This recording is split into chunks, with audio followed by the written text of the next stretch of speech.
లోకరక్షకుడైనటువంటి యేసుక్రీస్తు ప్రభులు వారు పుట్టారు అన్న ఆలోచనతో ప్రపంచవ్యాప్తంగా దేశ ప్రధానులు మొదలుకొని క్రిందున్నటువంటి వారి వరకు మీరు సాయంకాలం వార్తలు పెడితే కనబడుతుంది. ప్రపంచంలో ఉన్నటువంటి అన్ని దేశాలు కూడా యేసుక్రీస్తు పుట్టారని ఈ గొప్ప పండుగను జరుపుకుంటూ ఎంతో ఆనందంగా ఈ పండుగ కోసం ఖర్చు చేస్తూ ఎంతోమంది ఈ పండుగను జరుపుకుంటూ ఉన్నారు. అయితే మనము కూడా దేవుడు మనకిచ్చినటువంటి అవకాశంలో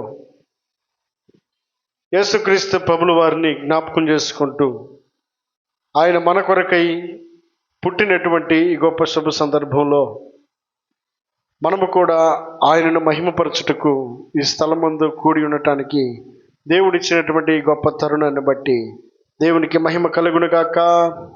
హల్లెలూయా, హల్లెలూయా. ఈ మధ్యాహ్నకాల సమయంలో కొద్ది నిమిషాలు దేవుని యొక్క మాటలు మన సంఘమును ప్రేమించి మన మధ్యలోకి వచ్చినటువంటి మన ప్రియులు మీ అందరికీ తెలిసి ఉండొచ్చు. అంగళకుర్తి భీమయ్య గారి కుమారుడు జోసఫ్, ఆ జోసఫ్ గారి కుమారుడు బ్రదర్ అనిల్ గారు మన మధ్యలో ఉన్నారు. వారి కుటుంబ సమేతంగా ఈరోజు ఈ పండుగలో అందరితో కలిసి పాలు పంచుకోవాలని అందరు కూడా వచ్చారు. అయితే ఆ బ్రదర్ని ఈ పూట కాసేపు దేవుని మందిరానికి రావాలని ఆహ్వానించినప్పుడు బ్రదర్ వచ్చారు కనుక కొద్ది నిమిషాలు దేవుని యొక్క మాటల్ని పంచుకోవాలని ప్రభు పేరిట ఆహ్వానిస్తూ ఉన్నాను. దేవునికి స్తోత్రం చెల్లిద్దాం. హల్లెలూయా, హల్లెలూయా.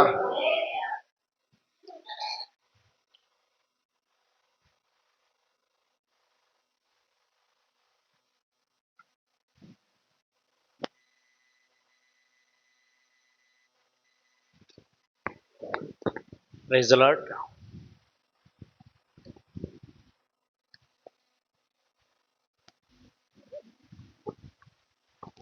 చాలా సంతోషం మీ అందరి మధ్య ఈరోజు ఇట్లా ప్రభు ఉంచిన యొక్క స్థితిని బట్టి మీకు వందనాలు తెలియజేస్తాను. దేవునికి వందనాలు తెలియజేస్తాను. మరొకసారి మీకు అందరికీ క్రిస్మస్ శుభాకాంక్షలు. Happy Christmas. హ్యాపీగా లేరా? సరే, క్రిస్మస్ శుభాకాంక్షలు. హ్యాపీగా లేకపోతే ఓన్లీ క్రిస్మస్ శుభాకాంక్షలు.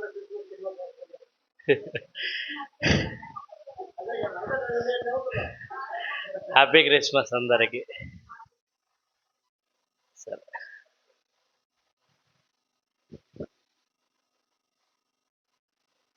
ఉండే విధంగా ఒక చిన్న విషయం చెప్తా. మీకు మాత్రమే కాదు, ప్రజలందరికీ సంతోషకరంగా ఉండే ఒక విషయం చెప్తా.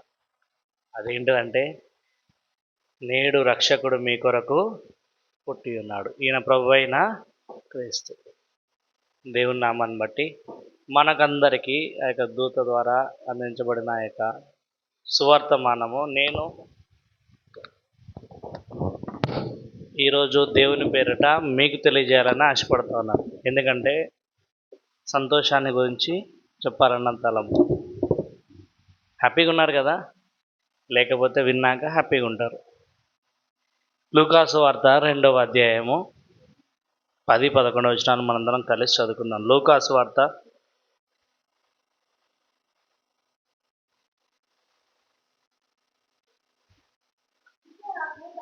అయితే ఆ దూత, భయపడకుడి, ఇదిగో ప్రజలందరికీ కలుగబోవు మహా సంతోషకరమైన సువర్తమానము నేను మీకు తెలియజేయుచున్నాను. దావీదు పట్టణమందు నేడు రక్షకుడు మీ కొరకు పుట్టి ఉన్నాడు. ఈయన ప్రభు అయిన క్రీస్తు. నేను మీకు ఒక విషయాన్ని ఇక్కడ విశదపరచాలనుకుంటున్నాను. ఏంటిదంటే, ప్రజలందరికీ కలుగబోవు మహా సంతోషకరమైన సువర్తమానము. ఒక ఇంట్లో ఒక కుమారుడు కానీ కుమార్తె కానీ సంతానం కలిగినప్పుడు ఎవరు సంతోషపడతారు? ఆబ్వియస్లీ ఆ ఇంటి వాళ్ళే సంతోషపడతారు కదా. కలిగిన సంతోషానికి కలగబో సంతోషానికి తేడా ఉందా ఏమన్నా? వచ్చిన డబ్బులకి రాబోయే డబ్బులకి తేడా ఉందా? వచ్చిన డబ్బులు అంటే ఆల్రెడీ వచ్చి మన చేతిలో ఉన్న డబ్బులు. రాబోయే డబ్బులు అంటే ఇక రాబోతున్నాయి, రేపు కానీ ఎల్లుండి కానీ వచ్చి మన చేతిలో ఉండబోతున్నాయి.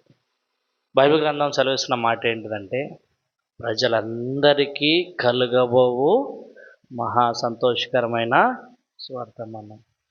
2024 సంవత్సరాల క్రితం యేసుక్రీస్తు ప్రభువు వారు ఈ లోకానికి మానవ రూపిగా వచ్చుంటే, అప్పటి నుంచి తర్వాత తరాలకి ఎన్ని తరాలు అవుతున్నామో అన్ని తరాలందరికీ కూడా కలగబోయే మహా సంతోషకరమైన శుభవర్తమానం ఇది. అప్పటితోటి అయిపోలేదు. ఏదో ఒక ఇంట్లో ఒక బాబు పుట్టాడు, ఆ రోజుతో అయిపోయింది, సరే బాబు ఫస్ట్ బర్త్డే చేశారు, ఆ రోజుతో అయిపోయిందన్న సందర్భం కాదు ఇది. కంటిన్యూస్గా జరుగుతూ ఉండే పరిస్థితి ఇది. రేపు ఇంకొకరు నూతన ఆత్మ ఈ సంఘంలో చేర్చబడితే వాళ్ళకు కూడా కలిగే సంతోషం ఏంటిదంటే, దావీదు పట్టణమందు 2024 సంవత్సరాల క్రితం ఒక రక్షకుడు ఆయన కొరకు పుట్టి ఉన్నాడు. ఆయన ఎవరు? ప్రభు అయిన క్రీస్తు. ప్రభు అయిన యేసుక్రీస్తు. క్రీస్తు అనే మాటకి ఫుట్నోట్లో రాయబడిన మాట ఏంటిదంటే అభిషిక్తుడని అర్థం. క్రీస్తు అనే మాటకి అభిషిక్తుడు అంటే అభిషేకించేవాడు. దేనితో అభిషేకిస్తాడు ఆయన? దేనితో అభిషేకిస్తాడు ఆయన? నూనెతో అభిషేకిస్తే ఎంతకాలం ఉంటుంది?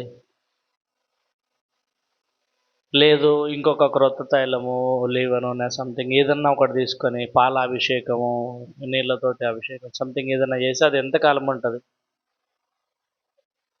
ఆ పూటకి, ఆ రోజుకే, లేదా కొంతకాలానికి. ఇప్పుడు ఒక సెంట్ ఉంది, ఒక పర్ఫ్యూమ్ ఉంది, అత్తరు వాసన ఆ యేసు ప్రభు పాదాలకి ఒక స్త్రీ తీసుకొచ్చి రాస్తూ ఉంది, అదంతా వ్యాపించింది. ఆ పూటకే ఉందా? యేసుక్రీస్తు ప్రభు వారు ఏమన్నారు తెలుసా? ఎక్కడైతే సువార్త చెప్పబడుతుందో అక్కడక్కడల్లా ఈమె చేసిన పని విషదపరచబడుతూ ఉంటుందని చెప్పాడు దేవుడు. సో అక్కడి నుంచి ఆ పూట ఆ రోజు ఆమె రాసిన ఆ యొక్క సెంటు వాసన ఈ రోజు వరకు వ్యాప్తి చెందుతూ ఉంది. అట్లాగే దేనితో అభిషేకిస్తాడంటే ఆత్మతో అభిషేకిస్తాడు ఆయన. పరిశుద్ధాత్మ అనే వరాలతో అభిషేకిస్తాడు. అభిషేకించాలంటే ఒక పని చేయాలి.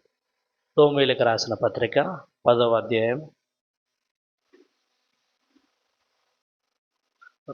రోమీయులకు రాసిన పత్రిక 10వ అధ్యాయం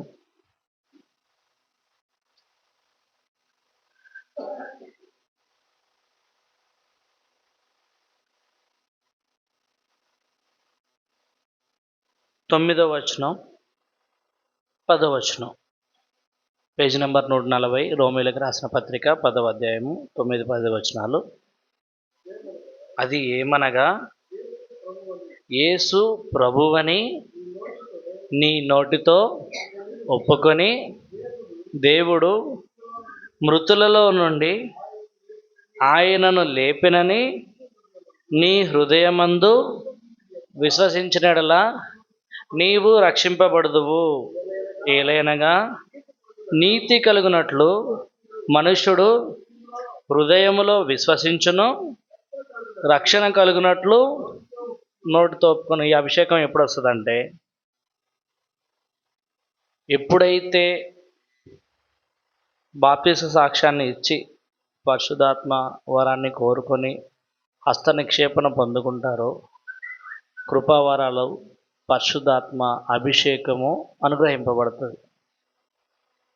ఆ పరిశుద్ధాత్మ అభిషేకం ఏం చేస్తుందంటే నిత్యము నడిపిస్తుంది. ఎప్పటి వరకు నడిపిస్తుంది అంటే, కొన్ని కంటిన్యూస్ థింగ్స్ చెప్తా ఉన్నాను ఫస్ట్ నుంచి. ఏంటిదంటే, ప్రజలందరికీ కలగబోవు మహా సంతోషకరమైన సువర్తమానము. అప్పటి నుంచి ఇప్పటి వరకు ఈరోజు ఈ దినాన మనము సార్వత్రికంగా ప్రపంచవ్యాప్తంగా జరుపుకుంటున్న క్రిస్మస్ జరుపుకున్న ప్రతి ఒక్కరూ సంతోషంగా ఉన్నారా లేరా? సాధారణంగా మనం చెప్పుకునే మాట ఏం చెప్పండి? ఏదన్నా పండగ పూట కూడా ఎందుకు అది, అంతే కదా. ఏదైనా ఒక విషయం, ఏదైనా ఒక సాధారణంగా ఎవరన్నా ఏదైనా చేస్తారు, పండగ పూట కూడా ఎందుకు ఎందుకు చర్చికి రా, పండగ పూట అదొద్దు. ఏదైనా ఒక చెడు వ్యసనం ఉంది అనుకోండి, ఆ పండగ పూట అదొద్దు, చర్చికి రా, పిలుస్తామా పిలవమా? దేన్ని బట్టి పిలుస్తాం?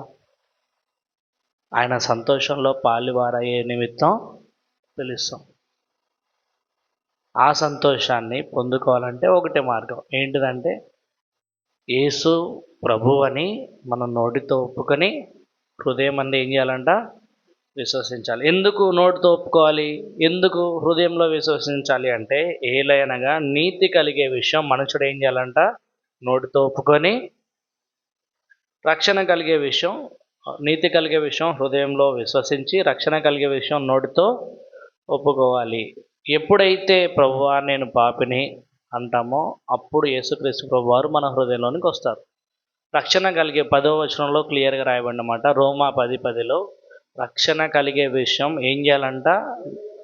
ఏలయనగా నీతి కలుగునట్లు మనుష్యుడు హృదయంలో విశ్వసిస్తే నీతి కలుగుతుంది.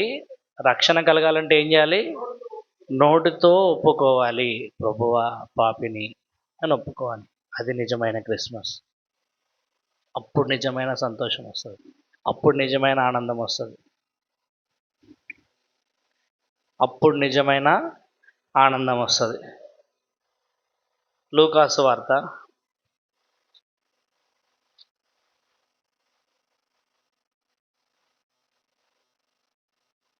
19వ అధ్యాయము 10వ వచనం. లూకాసు వార్త 19వ అధ్యాయము 10వ వచనం, పేజ్ నెంబర్ 72.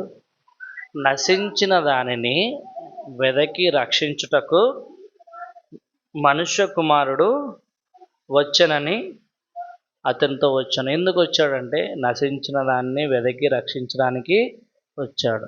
వచ్చిన ఆ కార్యాన్ని బట్టి దాని క్రిస్మస్గా మనం చెప్పుకుంటా ఉన్నాం. మనకు సంతోషం ఏ విధంగా కలుగుతుందంటే, మనం నోటితో ఒప్పుకుంటే రక్షణ పొందేదాన్ని బట్టి నిజమైన క్రిస్మస్ని మనం అనుభవించగలుగుతాం. మనం మాత్రమే కాదు. ఇదే లూకాసు వార్త 15వ అధ్యాయంలో 7వ వచనంలో రాయబడి ఉంటుంది. లూకాసు వార్త 15వ అధ్యాయము 7వ వచనం. అటువలే మారు మనసు అక్కరలేని 99 మంది నీతిమంతుల కంటే, నీతిమంతులు పొందే కలిగే సంతోషం కంటే మారు మనసు పొందు ఒక్క పాపి విషయమై పరలోకమందు ఈ సంతోషం ఇక్కడి నుంచి వచ్చిందా అక్కడి నుంచి వచ్చిందా? మనకి ఈ దినాన మనం మొట్టమొదటిగా చదువుకున్న లేఖన భాగాన్ని అనుసరించి 2:11 లూకాలో ప్రజలందరికీ కలగబో మహా సంతోషకరమైన సువర్తమానము. ఆల్రెడీ ఈ సంతోషాన్ని ఎవరు అనుభవించి చెప్తా ఉన్నారు? అదొక ఆహ్వానం అనుకోండి, ఒక ప్రకటన అనుకోండి, ఒక ఇన్ఫర్మేషన్ అనుకోండి. ఎవరు ఆల్రెడీ ఆ సంతోషాన్ని అనుభవించి చెప్తా ఉన్నారు?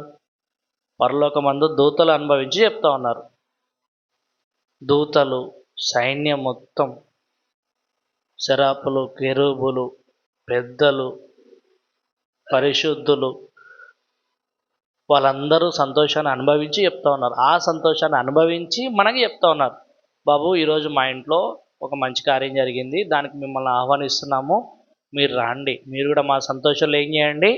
పాలు పొందండి. మీకు మాత్రమే కాదు, ఇక ముందు ఎవరైతే ఉండబోతున్నారో, పుట్టబోతున్నారో, ఎవరైతే రక్షణలోనికి చేర్చబడుతున్నారో, సంఘంలో చేర్చబడుతున్నారో, క్రీస్తుని రక్షకునిగా నోటితో ఒప్పుకుంటున్నారో వారికి రక్షణ కలిగే విషయం, ఈ సంతోషాన్ని అనుగ్రహించే విషయం నేను ఇప్పుడు ప్రకటిస్తా ఉన్నాను అని చెప్పి దూతలు ఆల్రెడీ అనుభవించి చెప్తున్న విషయం ఏంటిది?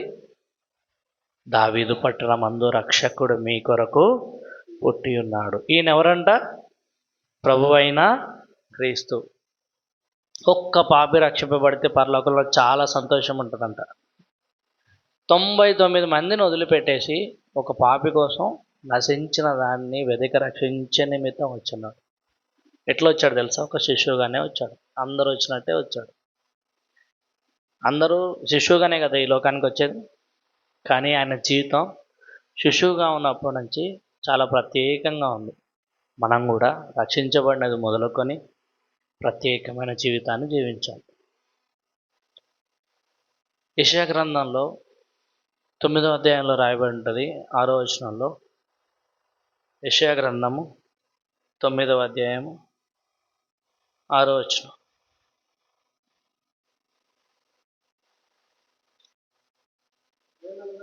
ఏలయనగా మనకు శిశువు పుట్టాడంట. జాగ్రత్తగా గమనించండి. దేవదూతలు చెప్తా ఉన్న మాట ఏంటిదంటే, ఆత్మాభిషేకం ద్వారా భక్తుడైన యెషయా ప్రవచిస్తున్న మాట ఏంటిదంటే, యేసుక్రీస్తు ప్రభు వారికి పూర్వము ఏలయనగా మనకు ఒక శిశువు పుడతాడు. ఆయన ఎవరంటే కుమారుడు, ఒక బాయ్. ఆయన భుజం మీద ఏముంటుందంట? రాజ్యభారం ఉంటుంది. ఒక శిశువు భుజం మీద రాజ్యభారం ఉంటుందా? రాజు అవ్వాలంటే ఏం చేయాలి చెప్పండి? ఫస్ట్ నిరూపించుకోవాలి కదా. రాజ్యభారం ఉండును, ఆశ్చర్యకరుడు, ఆలోచనకర్త, బలవంతుడైన దేవుడు, నిత్యుడగు తండ్రి, సమాధానకర్తయగు అధిపతి అని ఆయనకి ఏం చేస్తున్నారంట? అక్కడ పేరు పెడుతున్నారంట. ఆశ్చర్యకరుడు, ఆలోచనకర్త, నిత్యుడగు తండ్రి. ఒక విషయం చూసుకుందాం. ఆశ్చర్యకరుడు, ఒక శిశువు పుట్టున్నాడు. ఆయన భుజం మీద రాజ్యభారం ఉంది. ఏ రాజ్యభారం ఉందంటే పరలోక రాజ్య మర్మాన్ని గురించిన భారం ఉంది. యేసుక్రీస్తు ప్రభు వారు 33.5 సంవత్సరాలు ఈ లోకంలో ఉన్నప్పుడు చేసిన పనులు రెండు పనులు. ఏం చేశారు చెప్పండి? మొట్టమొదటిగా రాజ్య సువార్తను ప్రకటిస్తూ వచ్చాడు. రెండోదిగా సాయంకాలం సమయంలో వెలుగున్నంత వరకు ఆయన చేసిన పని ఏంటంటే రాజ్య సువార్తను ప్రకటించడం. వెలుగెళ్ళిపోయిన తర్వాత రెండోదిగా చీకటి సమయంలో ఆయన చేసిన పని ఏంది? ఒలివ కొండకు కానీ, గెత్సెమనే కొండకు కానీ, ఏకాంతంగా అరణ్యానికి కానీ, ఎక్కడైతే ఏకాంతంగా ఉంటుందో అక్కడికి వెళ్ళి ఆయన ఏం చేసేవారు? ప్రార్థన చేశారు. యోహాను సువార్త 17వ అధ్యాయంలో మనం చూసుకున్నట్లయితే అవన్నీ రాయబడి ఉంటాయి. ఏం రాయబడి ఉంటాయి అంటే, ఆయన తండ్రి నువ్వు నేను. యోహాను సువార్త 17వ అధ్యాయం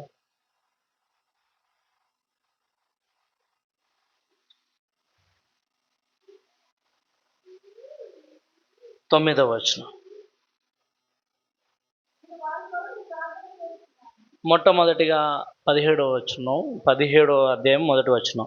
యేసు ఈ మాటలు చెప్పి ఆకాశం వైపు కన్నులెత్తి ఇట్లా నేను ఏం చేస్తున్నారంటే ప్రార్థన చేస్తున్నారు. ప్రభు సాయంకాల సమయంలో ఏం చేస్తూ ఉన్నారు?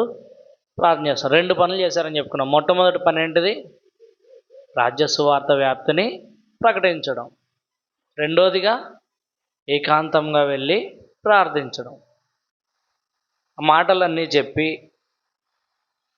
శిష్యులకి కొన్ని అర్థం కాని విషయాలు ఉంటే వాళ్ళు అడిగితే వారికి వాటిని విశదపరిచి, ఇంకా ఆయన సమయం వచ్చింది. ఏమొచ్చిందంటే యేసుక్రీస్తు ప్రభు వారు తండ్రితో ఇక మాట్లాడే సమయం, ప్రార్థించే సమయాన్ని బట్టి ఏం చెప్తున్నాడు? కన్నులెత్తి తండ్రి నా గడియ వచ్చిన్నది అని చెప్పి ఇంకా ఆయన ప్రార్థన చేయడం మొదలు పెడుతున్నాడు. కొన్ని విషయాల గురించి ఆయన ప్రార్థన చేశాడు. ఏం ప్రార్థన చేశాడంటే 9వ వచనం. నేను వారి కొరకు ప్రార్థన చేయించున్నాను, ఎందుకంటే లోకము కొరకు ప్రార్థన చేయట్లేదు, నీవు నాకు అనుగ్రహించిన వారు నీ వారైనందున వారి కొరకు నేను ఏం చేస్తున్నాను? లోకం గురించి ఆయనకు పట్టింపు లేదు. ఒక్క పాపి విషయమే, ఇక్కడున్న 10 మంది విషయమే, ఇక్కడున్న 15 మంది విషయమే. ఇక్కడ ఎవరైతే నిజంగా యేసుక్రీస్తు ప్రభువారు రక్షకుడు అని నోటితో ఒప్పుకుంటారో, నీతి కలిగే విషయం, నీతిగా జీవించే విషయం హృదయమందు విశ్వసిస్తారో వారి కోసం ప్రార్థన చేశాడు ఆయన. మీకోసం ప్రార్థించే వ్యక్తి ఒక ఆయన ఉన్నారు. ఎవరైనా చదువుకున్న లేఖన భాగాన్ని అనుసరించి యేసుక్రీస్తు ప్రభువారు. అంత మాత్రమే కాకుండా ఆయన ఏం చేశాడు? ఇప్పుడు ఆయన ఏం చేస్తున్నాడు తెలుసా? మన కోసం తండ్రి వద్ద ఏం చేస్తున్నాడు? ఆయన విజ్ఞాపన చేస్తున్నాడు. మనం మాత్రం మన ఇష్టానుసారంగా జీవిస్తూ ఉంటే అది నిజమైన క్రిస్మస్ అవుతుందా? కాదు కదా. అది నిజమైన సంతోషం అవుతుందా? కాదు కదా. వద్దా సంతోషం? నిజమైన ఆనందం వద్దా? నిజమైన రక్షణ, ఆ యొక్క అనుభవం మనకు వద్దా? మొదటి విషయం అది. రెండోదిగా 15వ వచనం, 17వ అధ్యాయము యోహాను సువార్త 15వ వచనం. నీవు లోకంలో నుండి వారిని తీసుకొని పొమ్మని, వీళ్ళు దుష్టత్వంలో ఉన్నారు, ఇదిలో ఉన్నారు, బాగా పాపంలో ఉన్నారు, కాబట్టి వీళ్ళని తీసుకెళ్ళిపో ఇక్కడ నుంచి, వీళ్ళు అవసరం లేదు అని దేవుడికి ప్రార్థన చేయట్లేదు. ఆయన ఏం చేస్తున్నాడంటే, నువ్వు లోకంలో నుంచి వారిని తీసుకెళ్ళిపో అని నేను ప్రార్థన చేయట్లేదు, కానీ దేని విషయం ప్రార్థన చేస్తున్నాడంటే ఆయన దుష్టుని నుంచి వారిని ఏం చేయాలంట, కాపాడమని ప్రార్థన చేస్తున్నాడు. ప్రభువా, పలానా అనిల్ ఉన్నాడు, పలానా సహోదరుడు ఉన్నాడు, పలానా సహోదరి ఉంది, ఏం చేస్తున్నారు, వాళ్ళు దుష్టత్వంలో పడిపోయి ఉన్నారు, నిజమైన రక్షకుని తెలుసుకోకుండా ఉన్నారు, నిజమైన సంతోషాన్ని అనుభవించకుండా ఉన్నారు, పలానా పాపంలో పడిపోతున్నారు, దాన్ని బట్టి ఆత్మని కోల్పోతున్నారు. కాబట్టి వారిని తీసుకెళ్ళిపోకుండా వారిలో ఉన్న దుష్టత్వాన్ని తీసుకెళ్ళిపో, వారిని తీసుకెళ్ళొద్దు, వారిలో ఉన్న దుష్టత్వాన్ని తీసుకెళ్ళి. ఇంకా మిగిలిన విషయాలు చాలా ఉన్నాయి. 21వ వచనం చూసుకొని మనం ముందుకు కొనసాగదాం. 17వ వచనం, ఆయన వచ్చిన 17వ వచనం తర్వాత 21వ వచనం చూసు. సత్యమందు వారిని ప్రతిష్ఠ చేయము, నీ వాక్యమే సత్యము. నీవు నన్ను లోకమునకు పంపిన ప్రకారము నేను వారిని లోకమునకు పంపితిని. ఎందుకు పంపినాడంటే రక్షణ గురించి ప్రకటించే విషయమై పంపించున్నాడు కదా. సత్యాన్ని గురించి ప్రతిష్ఠ చేసే. సత్యం అంటే ఏంటి చెప్పండి? నీ వాక్య సారాంశమే సత్యము, నేనే మార్గము సత్యము జీవము చెప్పున్నారు కదా యేసుక్రీస్తు ప్రభువారు. సత్యాన్ని గురించి, బైబిల్ని గురించి, నిజమైన రక్షణ గురించి, వాస్తవం ఏంటిదో చెప్పడానికి గురించి ఆయన వచ్చున్నారు. 21వ వచనం, తండ్రి నా యందు నీవును నీ యందు నేనును ఉన్నలాగన వారును మన యందు ఏకమై ఉండాలని వారి కోసం నేను మాత్రం ప్రార్థన చేయట్లేదు, వారి వాక్యం వలన నా యందు విశ్వాసం ఉంచి వారందరూ ఏకమై ఉండాలని నేనేం చేస్తాను, వారి కోసం ప్రార్థన చేస్తాను. తండ్రి నీతో నేనున్నాను, నాతో నువ్వు ఉన్నావు, అట్లే మనతో వాళ్ళు ఉండాలి. అంత మాత్రమే, అది మాత్రమే కాకుండా ఇంకా ఇంకా ఇంకా ఇంకా ఏం కావాలంటే వారిలో వాక్యం ఉండాలి. ఆ వాక్యం వలన వాళ్ళు విశ్వసించి ఆ విశ్వాసంలో స్థిరపడి, ఆ స్థిరపడిన వారందరూ సంఘంగా ఒక ఏకంగా కలిసి ఉండాలి. ఇది నిజమైన క్రిస్మస్. ఒకవేళ అలా లేదంటే, నిజంగా దేవుని తెలుసుకొని కూడా ఆ ఏదైతే దేవుడు ప్రార్థించాడో చెప్పున్నాడో ఆ మాటలు కనుక మనం అనుభవపూర్వకంగా గ్రహించకుండా ఇష్టానుసారంగా జీవిస్తూ వస్తూ ఉంటే ఒకటే మాట అంటాడు దేవుడు. లూకాసు వార్త 10వ అధ్యాయము 13వ వచనం, ఒక శిశువు పుట్టున్నాడు, ఆయన భుజం మీద రాజ్యభారం ఉంది, ఆయనకి ఇవ్వబడిన మొట్టమొదటి పేరేంటిది? ఆశ్చర్యకరుడు. ఆశ్చర్యాలు చేసే వ్యక్తి ఆయన. ఒక చిన్న శిశువు ఆశ్చర్యం చేయడానికి వచ్చినాడు. ఏంటిదో చూద్దాం. లూకాసు వార్త 10వ అధ్యాయము 13వ వచనం, అయ్యో కొరాజినా, అయ్యో బెత్సైదా, మీ మధ్య చేయబడిన అద్భుతములు తూరు సీదోను పట్టణంలో చేయబడినడలా ఆ పట్టణపు వారు పూర్వమే గోనెపట్ట కట్టుకొని బూడిద వేసుకొని కూర్చుండి మారు మనసు పొందియుందురు. అయినను విమర్శ కాలమునందు మీ గతి కంటే తూరు సీదోన్ల పట్టణంలో వారి గతి ఓర్వదగినదై ఉండును. అయ్యో అనిల్, నీకోసం నేను ఎంత చేసి ఈ రక్షణ ఇవ్వడానికి ఒక శిశువుగా వచ్చి నేను ఒక అద్భుతం చేస్తున్నాను, ప్రజలందరికీ ఆశ్చర్యకరంగా ఒక సంతోషాన్ని, ఒక రక్షణ కార్యాన్ని జరిగించాను, బాగలేని వారికి బాగు చేశాను, కళ్ళు లేని వారికి కళ్ళు ఇచ్చాను, చనిపోయిన వారిని లేపాను. ఇవన్నీ అద్భుతాలే కదా, ఆశ్చర్య కార్యాలే కదా. మాటతో చేస్తున్నాడు కదా, వాక్శక్తితో చేస్తున్నాడు కదా. యేసుక్రీస్తు ప్రభు వారు పోతూ ఉంటే ఒక స్త్రీ వెళ్ళి ఖాళీ ఆయన వస్త్రపు అంచు చెంగు మాత్రం ముట్టుకుని ఆమె ఏమైపోయింది? స్వస్థపరచబడింది. ఇన్ని చేస్తున్నాను కదా మీ మధ్య, ఇవన్నీ చూసి కూడా, ఇన్ని వాక్యాలు విని కూడా, ఇన్ని రోజులు చర్చకు వచ్చి కూడా, ఎంతో దేవుని తెలుసుకొని కూడా మీరేం చేస్తున్నారు? ఇంకా అదే చేస్తున్నారు, అదే స్థితిలో ఉన్నారు, అదే పరిస్థితిలో ఉన్నారు. మీ మధ్య చేసిన కార్యాలు వేరే వాళ్ళ మధ్య చేస్తుంటే, ఒక అన్యజనులకు చేస్తుంటే వాళ్ళు దేవుణ్ణి నమ్ముకునే వాళ్ళు కదా. మీకు చెప్పబడిన వాక్యం వేరే వాళ్ళకి చెప్పుంటే వాళ్ళు దేవుని తెలుసుకునేవాళ్ళు కదా. ఈ నిజమైన సంతోషాన్ని వాళ్ళు అనుభవించేవాళ్ళు కదా. ఈ నిజమైన క్రిస్మస్ని వాళ్ళు జరుపుకునేవాళ్ళు కదా అని దేవుడు సెలవిస్తూ ఉన్నాడు. మనం చెప్పే సమాధానం ఏముంది దానికి? ప్రభువా, నేను నిజంగానే ఈ సంతోషాన్ని అనుభవిస్తున్నాను, నేను రక్షకునిగా అంగీకరించున్నాను, ఈ క్రిస్మస్ సంతోషము ఈ అనుభవం నాలో ఉంది కాబట్టి నన్ను జ్ఞాపకం చేసుకో. నీవేదైతే తండ్రితో నన్ను ఐక్యపరిచే నిమిత్తం ఒక శిశువుగా వచ్చున్నావు, తర్వాత నా నిమిత్తం ఒక అద్భుతాన్ని ఆశ్చర్యాన్ని చేస్తున్నావు, దాన్ని నేను నిజంగా గ్రహించున్నాను, ఆచరిస్తున్నాను అన్న చెప్పే రీతిలో ఉంటే సంతోషం. లేదు ప్రభువా, నేను వింటున్నాను, విని విడిచిపెడుతున్నాను, ఆచరించట్లేదు, అనాలోచనగా ఉన్నాను, ఆచారంగా ఉన్నాను, అలవాటు ప్రకారంగా ఉన్నాను అంటే ఇది నిజమైన క్రిస్మస్ కాదు.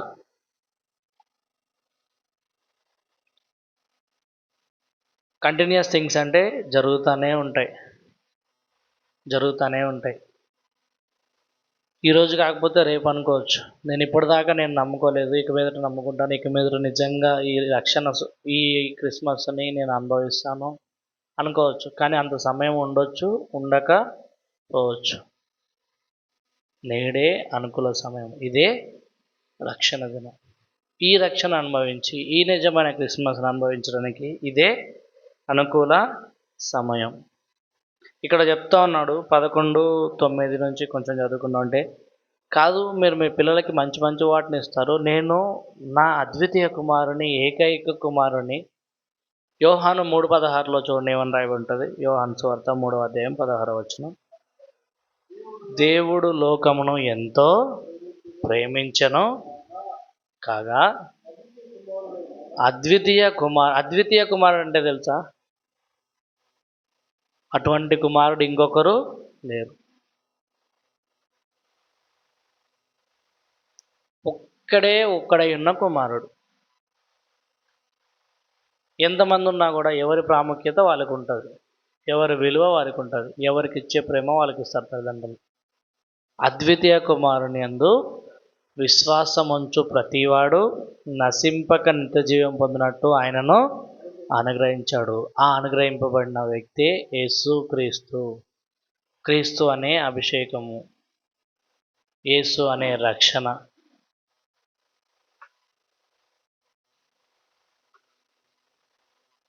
ఒక శిశువు, ఆ శిష్యుని చూసి అక్కడున్న వాళ్ళందరూ ఏమైపోయారంట? అత్యానంద భరితులైపోయారంట. మరి నిజంగా ఆ అనుభవాన్ని అనుభవిస్తున్న మనం అదే సంతోషాన్ని పొందగలుగుతున్నామా? కొనసాగించగలుగుతున్నామా? పొందేశాం. మీరు చెప్పింది కరెక్టే, నిజంగా నేను రక్షకుని అంగీకరించాను, రక్షణ పొందుకున్నాను, ఈ నీతిని నా హృదయం ముందు విశ్వసించాను, ఈ రక్షణను నా నోటితో ఒప్పుకున్నాను. యేసు ప్రభువా, నీవు నా కోసం రోమా 10:9లో రాయబడిన ప్రకారము నేను నోటితో ఒప్పుకొని హృదయమందు విశ్వసిస్తున్నాను. కాబట్టి దీన్ని బట్టి నేను ఈ రక్షణ పొందుతున్నానని చెప్పారు. సరే, సంతోషం. ఈ రక్షణ సంతోషం మనకు మాత్రం అంటే సరిపోతుందా? ఉదాహరణకి స్త్రీలు ఉన్నారు, పురుషులకు వద్దా ఈ సంతోషం? భార్యలు ఉన్నారు, భర్తలకు వద్దా? భార్య భర్తలు ఇక్కడే ఉన్నారు, పిల్లలకు వద్దా? ఈ సంతోషాన్ని మీరు మాత్రమే అనుభవిస్తే సరిపోతుందా? పండగ మీ ఇద్దరే చేసుకుంటున్నారా? పిల్లలు చేసుకోవట్లేదా? ఇంట్లో పిల్లలు ఏరి ఎక్కడున్నారు? భర్తలు ఏరి ఎక్కడున్నారు? వాళ్ళకొద్దా ఈ సంతోషం?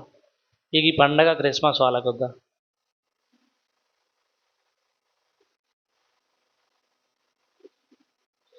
నిజమైన సంతోషాన్ని అనుభవించి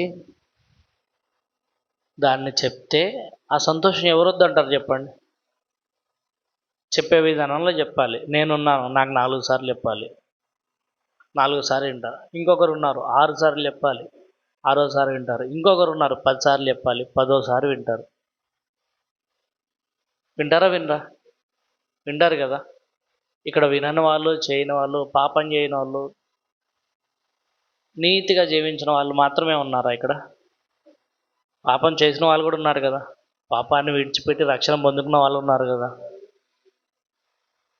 రక్షణ అనుభవంలోనికి వచ్చిన వాళ్ళు ఉన్నారు కదా. ఇప్పుడు ఒకరు ప్రభువుని నమ్ముకోవడానికి 30 సంవత్సరాలు పడితే ఇంకొకరు ప్రభువుని నమ్ముకోవడానికి 60 సంవత్సరాలు పట్టిందంటే, మనం చెప్పే ఒక మాటని, ఈ నిజమైన సంతోషాన్ని, ఈ నిజమైన రక్షణ సువార్తను ఒక వృద్ధాప్యంలో ఉన్న ఒకరికి చెప్పుంటే వాళ్ళు రక్షణ పొందడానికి 60 సంవత్సరాలు పట్టింది అనుకోండి. మనకి వాళ్ళకున్న గ్యాప్ ఎంత? 30 సంవత్సరాల గ్యాప్ ఉంది, అవునా? ఏజ్ డిఫరెన్స్ ఉంది, ఓకే, నేను కాదనట్లేదు. కానీ ఆ రక్షణని దేవుడు అందరికీ సమానంగా ఇచ్చున్నాడు. ఒకరికి 30 సంవత్సరాలన్నా ఇచ్చాడు, కానీ ఇంకొకరికి మాత్రం 60 సంవత్సరాల్లో ఇచ్చున్నాడు దేవుడు. అంటే నేను చెప్పదలుచుకున్న ఉద్దేశం ఏంటంటే, ఒకరికి 10 సార్లు చెప్తే కానీ అర్థం కాదు, ఒకరికి ఒక్క మాటకి అర్థమైపోతుంది. ఒకరు తొందరగా గ్రహించుకుంటారు, నిజంగా అవును ఈయన నిజంగా లోకరక్షకుడు, ఈయన నిజంగా రక్షకుడు, ఈయన నిజంగా అభిషిక్తుడు, ఇదే నిజమైన క్రిస్మస్, ఇదే నిజమైన సంతోషం అని ఒక మాటకి అర్థం చేసుకుంటారు. వేరొకరు మాత్రం కాదు, 10 సార్లు చెప్పాలి, 10 క్రిస్మస్లు రావాలి వాళ్ళకి ఈ విషయాన్ని అర్థం కావాలంటే. 10 క్రిస్మస్లు రావాలి, 10 సార్లు చెప్పాలి, 10 సంవత్సరాలు పడుతుంది. దానికోసం మనం ఏం చేయాలి? ప్రయాస పడాలి. ఎందుకు ప్రయాసపడాలంటే, మనం పొందుకున్న, మనం అనుభవిస్తున్న ఈ సంతోషాన్ని ఇతరులు కూడా అనుభవించాలన్నదే ఉద్దేశం కదా. మనం మాత్రమే పొందుకుంటే సరిపోతుందా ఈ సంతోషాన్ని? మన కుటుంబానికి, ముఖ్యంగా మన కుటుంబానికి ఇవ్వాలి. మన భర్తకి, భార్యకి, పిల్లలకి, అందరూ కుటుంబంగా సంతోషంగా వచ్చి దేవుని మందిరంలో కూర్చోవాలి. మీ కొరకు రక్షకుడు పుట్టి ఉన్నాడు. ఈయనెవరు? ప్రభువైన క్రీస్తు. కాబట్టి ఈ సంతోషాన్ని, ఈ ఆనందాన్ని మనం పొందుకొని ఇతరులు కూడా తెలియజేసి వారిని కూడా రక్షణ ఆనందంలోనికి నడిపేవాడిగా దేవుడు మనందరికీ సహాయము చేయనుగాక. మీ అందరికీ మరొకసారి హ్యాపీ క్రిస్మస్. ఆమేన్.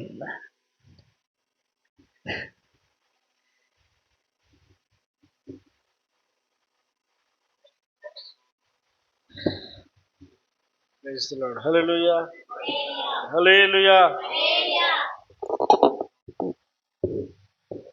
దేవుడు మనందరికీ కూడా ఈ సంవత్సరం మనమందరం కూడా కలిసి ఎంతో ప్రయాసపడ్డాం, ఎంతో శ్రమ పడ్డాం. ఒక 20 రోజుల నుంచి ఒక్కొక్కళ్ళు ఒక్కొక్క రీతిగా దేవుని కొరకు నేను ఏదో ఒకటి చేయాలి అన్న తపనతోటి, అన్న ఆలోచనతోటి తీసుకున్న నిర్ణయము వారు చేయగలిగారు. కాబట్టి ఈ రోజున మనమందరం కూడా ఈ పండుగను జరుపుకోవడానికి దేవుడు తన కృపనిచ్చాడు. దేవుని స్తోత్రం చెల్లిద్దాం. హల్లెలూయా, హల్లెలూయా. క్రిస్మస్ అనేది మన జీవితాలకు ఎంతో సంతోషాన్ని ఇచ్చే మాట. ఎందుకనంటే దేవుడు ఈ లోకమును ఎంతో ప్రేమించి, ఈ ప్రేమించినటువంటి ఈ లోకం కొరకు ఏదో ఒకటి చేయాలనేటువంటి ఆలోచనతోటి పాడైపోయినటువంటి లోకాన్ని బాగు చేయాలని, లోకము అనంటే గురిజాడ అప్పారావు గారు అంటారు, దేశం అంటే మనుషులు కాదు, మట్టి కాదు, దేశం అంటే మనుషులు. కాబట్టి ఈ లోకమును దేవుడు ఎంతో ప్రేమించాడు. ఆ ప్రేమించినటువంటి లోకంలో ఉన్నటువంటి మనుషుల కొరకు ఆయన తన ప్రాణాన్ని సహితం పెట్టాలని ఈ లోకానికి వచ్చాడు. కాబట్టి యేసుక్రీస్తు ప్రభువు వారి యొక్క ఉద్దేశము, ఆలోచన మనం గ్రహించాల్సిన వారమై ఉన్నాం.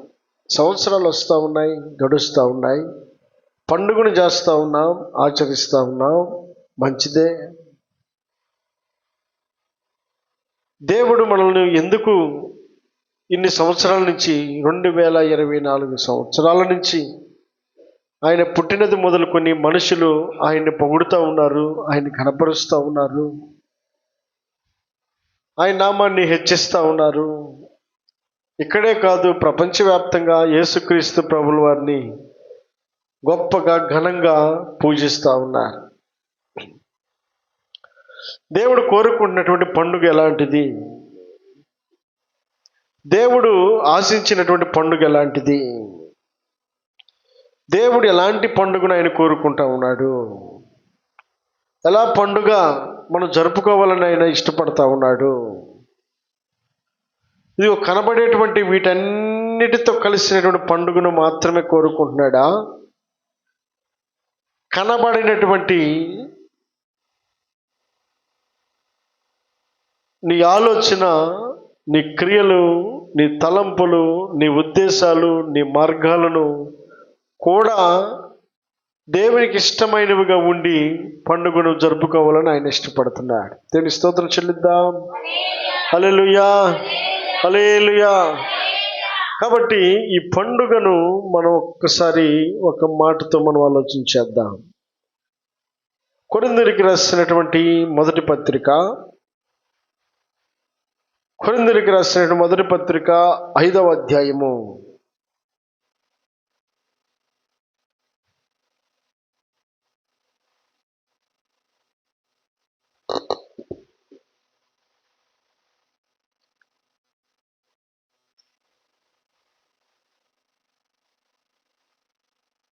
6వ వచనం నుండి 8వ వచనం వరకు.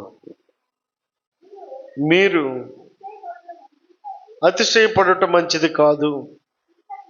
పులిసిన పిండి కొంచెమైనను ముద్దంతయు పులియజేయునని మీరెరుగురా. మీరు పులిపిండి లేనివారు గనుక కొత్త ముద్ద అవుటకై ఆ పాతదైన పులిపిండిని తీసి పారవేయుడి. ఇంతేకాక క్రీస్తు అను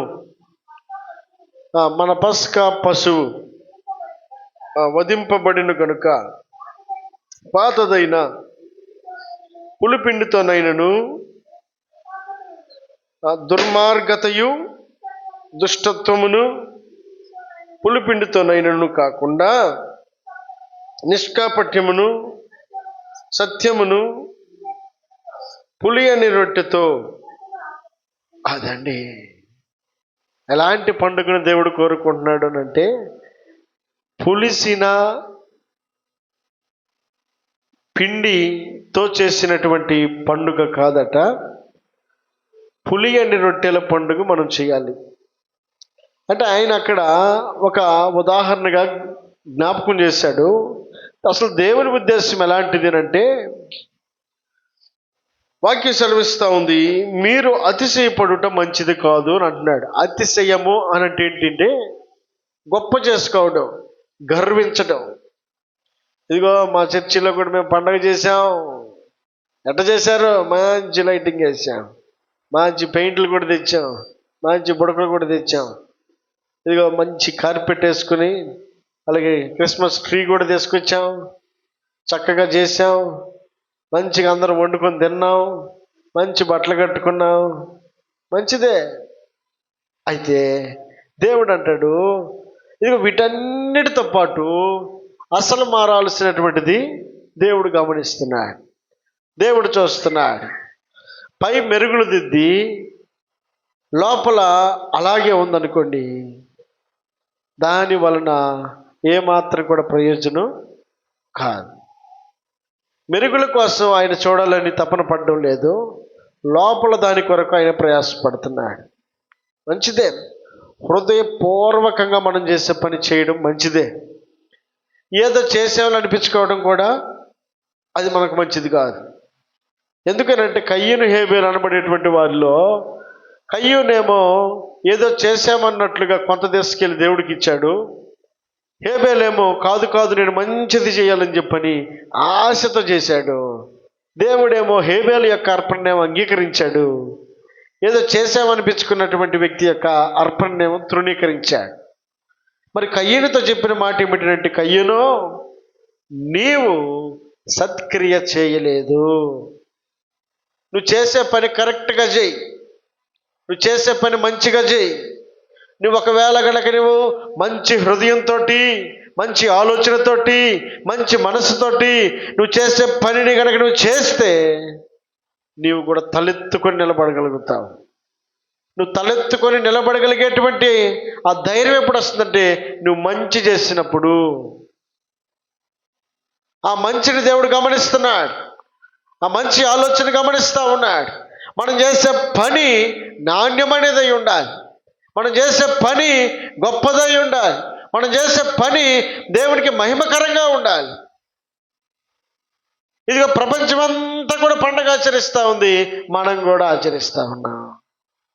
బట్ దేవుడు కోరుకుంటున్నటువంటి పండుగ ఎలాంటిది? దేవుడు ఆశపడుతున్నటువంటి పండుగ ఎలాంటిది?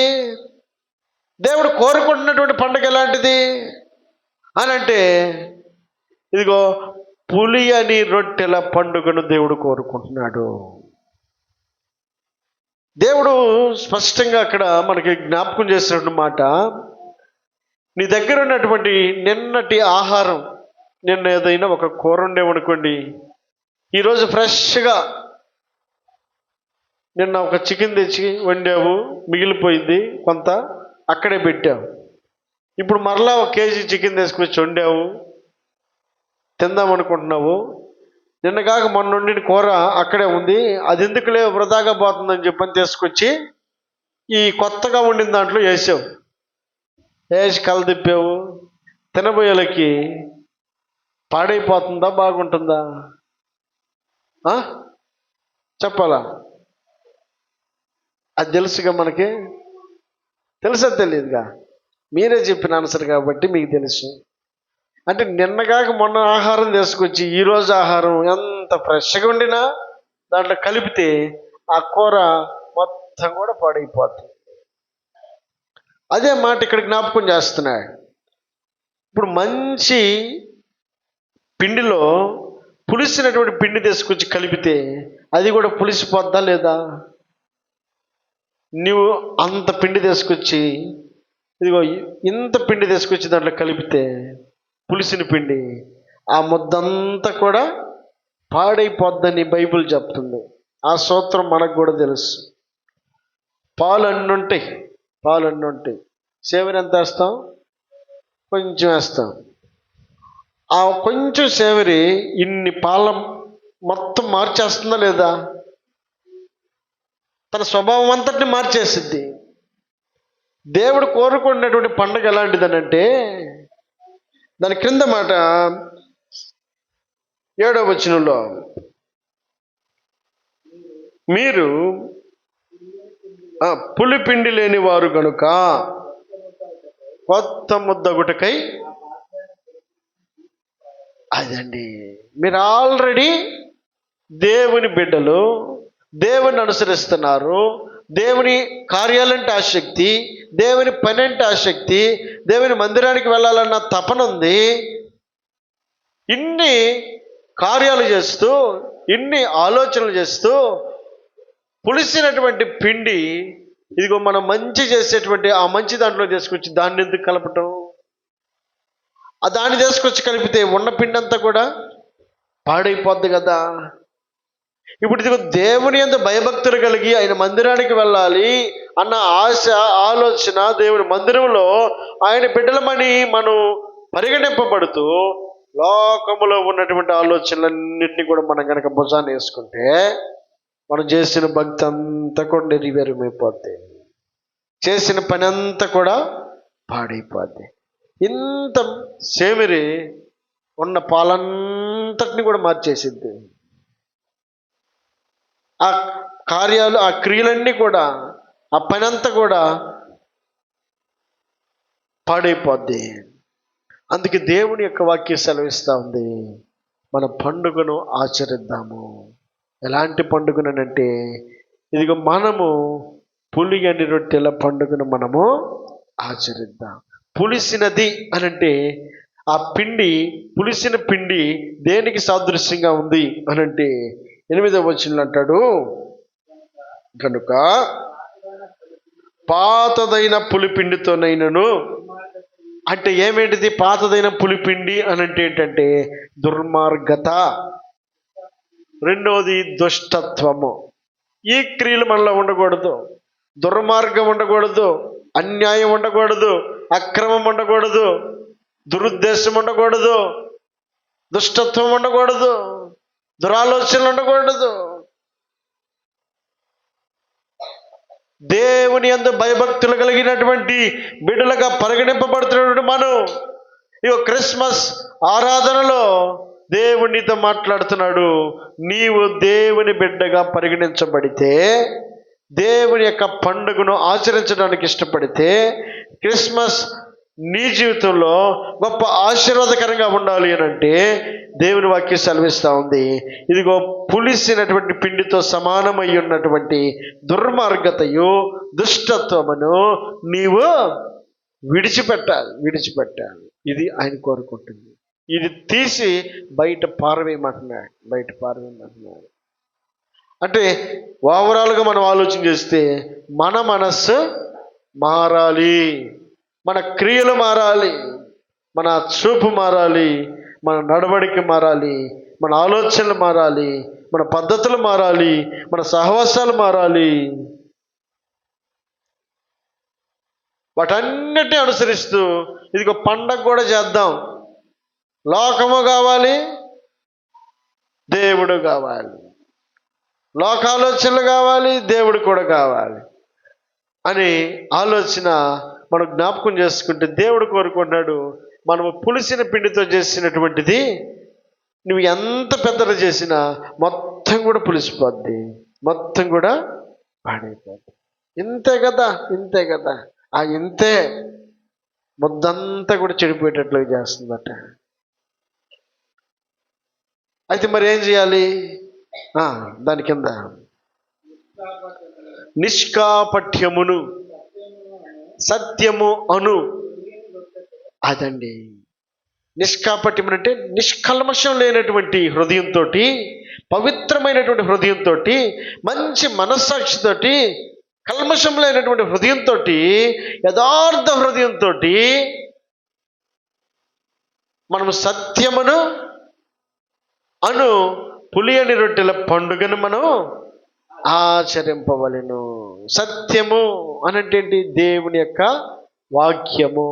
అందుకే దేవుడు అంటాడు, నేనే మార్గము, నేనే సత్యము, నేనే జీవమునై ఉన్నాను. ఆయన జీవమై ఉన్న దేవుడు, ఆయన సత్యమై ఉన్న దేవుడు, ఆయన మనకు మార్గాన్ని చూపించగలిగినటువంటి దేవుడు. ఎలాగోనంటే తన వాక్యం ద్వారా మనల్ని సత్యం వైపు నడిపిస్తాడు, సరైన త్రోవలో నడిపిస్తాడు, సరైన మార్గంలో నడిపిస్తాడు. దేవుడిచ్చినటువంటి గొప్ప అవకాశం నువ్వు గుర్తిరగలిగితే నిజమైన పండుగ ఏంటి అంటే మన హృదయము మారటమే, మన ఆలోచనలు మారటమే. లేదు పండుగ అయిపోయిన తర్వాత మరలా అనంటే మనం పులిసినటువంటి పిండి ఏం చేస్తుంది? పిండి అంతటి పాడు చేసినట్టు మనం ఎంత చేసినా కానీ మళ్ళా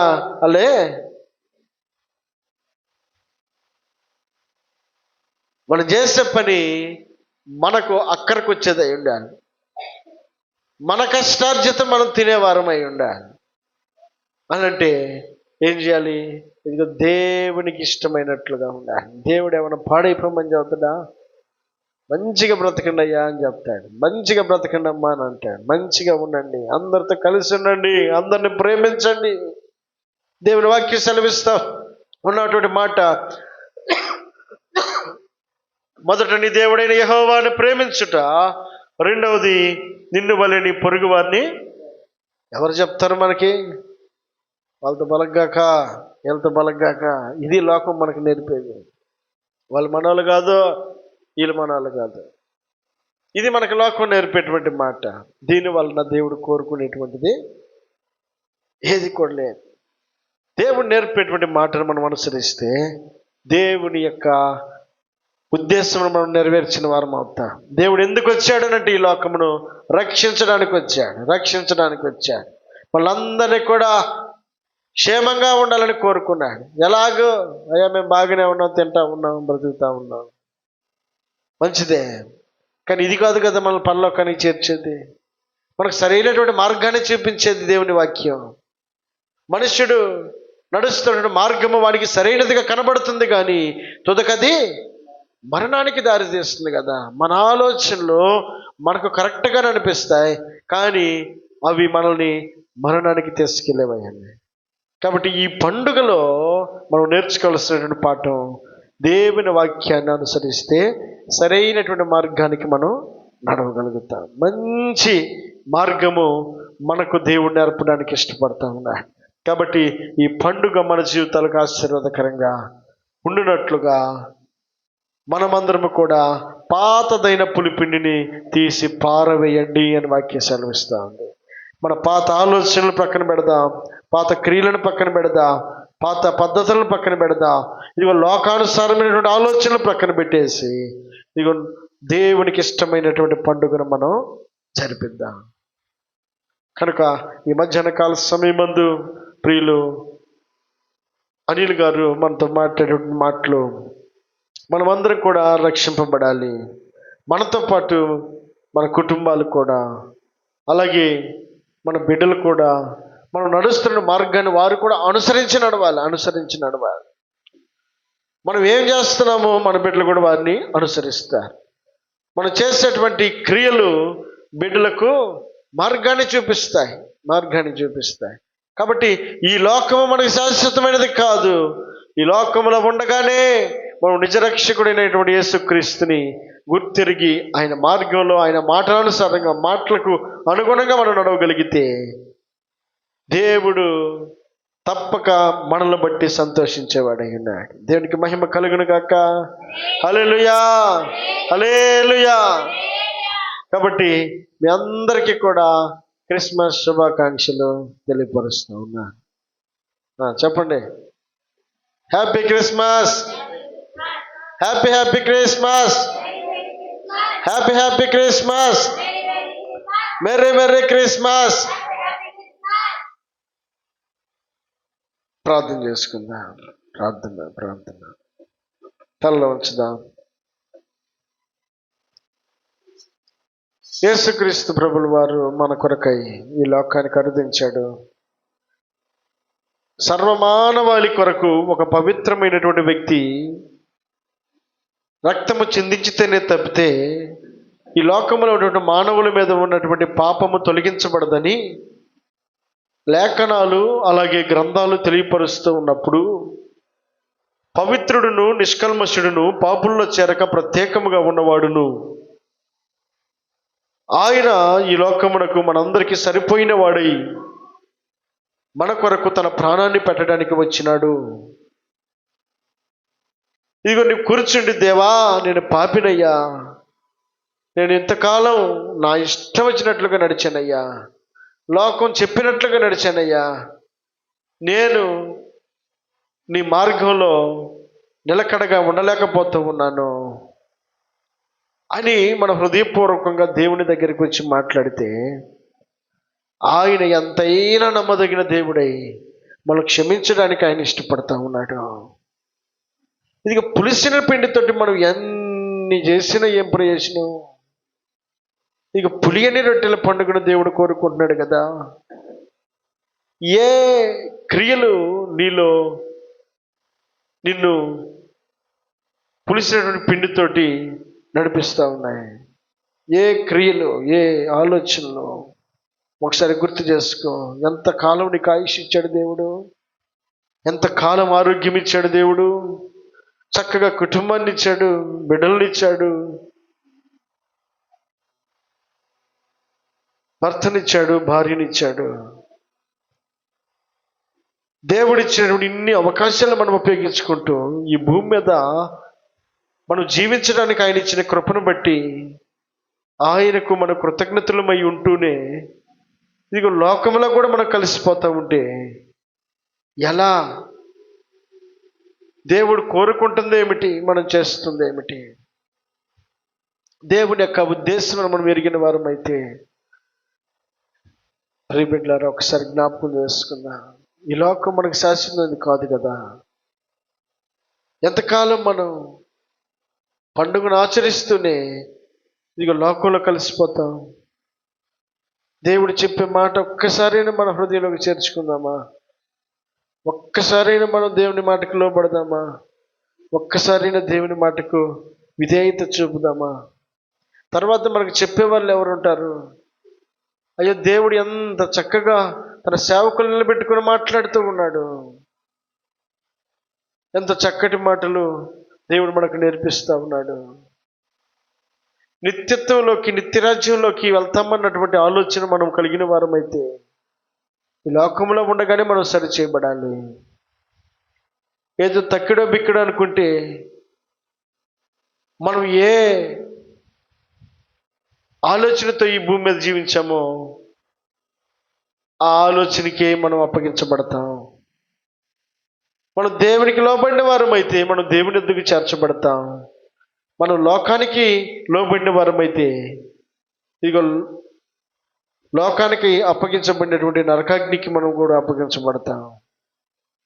దేనికోసం మనం ఈ భూమి మీద బ్రతుకుతా ఉన్నాం? ఈ క్రిస్మస్ నీ జీవితంలో గొప్ప సంతోషంగా మారాలి అని అంటే మొట్టమొదటిగా నువ్వు మారితే నీ కుటుంబం సంతోషంగా ఉంటుంది. నీవు దేవునిని అంగీకరిస్తే నీ కుటుంబం అంతా కూడా క్షేమంగా ఉండగలుగుతుంది. డబ్బు తెచ్చుకుందాం. ఎన్నో అవకాశాలు ఇస్తూ ఉన్నాడు. ఎన్నో క్రిస్మస్లు వస్తూ ఉన్నాయి. వచ్చినటువంటి ఈ క్రిస్మస్లో ఈసారైనా సరే ఒక తీర్మానానికి నువ్వు రాగలిగితే, ఈసారైనా సరే ఒక ఆలోచనకి నువ్వు రాగలిగితే చెప్పండి, దేవా నేను పాపనయ్యా, నాకున్న ఆలోచనలు నేను మానలేకపోతూ ఉన్నాను, నేను నీకు ఇష్టమైనటువంటి వ్యక్తిగాను మారాలని దేవా నన్ను సరిచేయ్యా, నన్ను క్రమపరిచయ్యా. ఒక్క మాట అడిగితే ఆయన కనికరించే మనసు కలిగిన వాడు. దేవుని వాక్యం సెలవిస్తూ ఉంది, ఆయన అందరిను అంతటను మారు మనసు పొందాలని కోరుకుంటున్నాడు.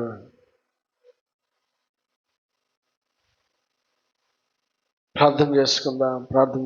వ్యక్తిగతంగా ప్రార్థన చేసుకుందాం. ఎవరికి వారు, అయ్యా ఎలాంటి పండుగ నీకు ఇష్టమైనదో ఆ పండుగను మేము చేయడానికి ఇష్టపడేవారుగా ప్రార్థన చేసుకుందాం. మన ప్రియులు అనిల్ గారు ప్రార్థన చేస్తారు.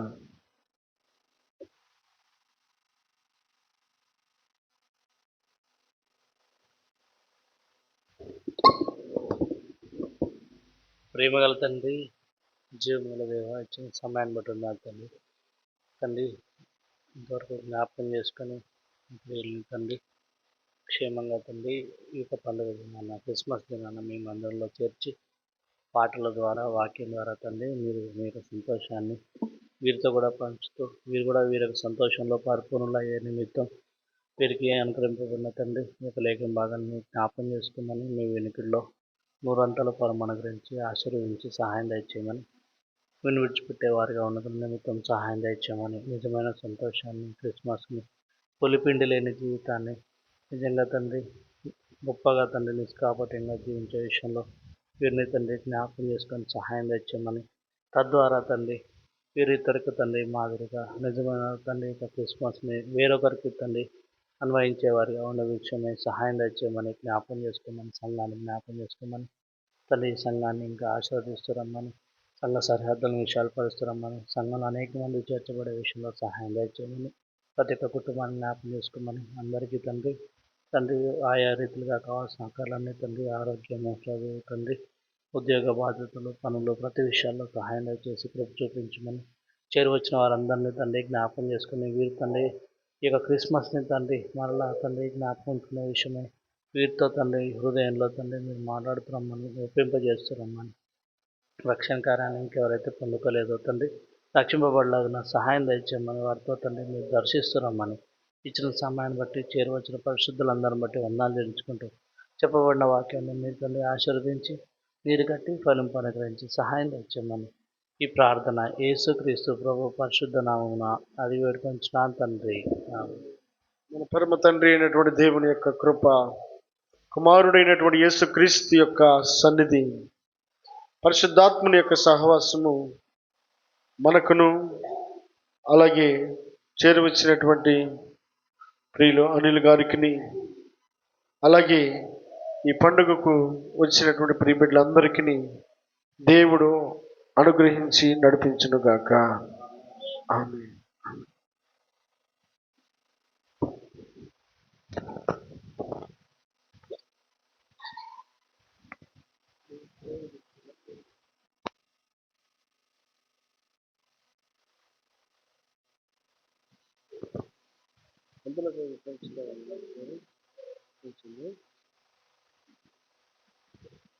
కేక్ వస్తుంది ఇంకా 2 నిమిషాల్లో.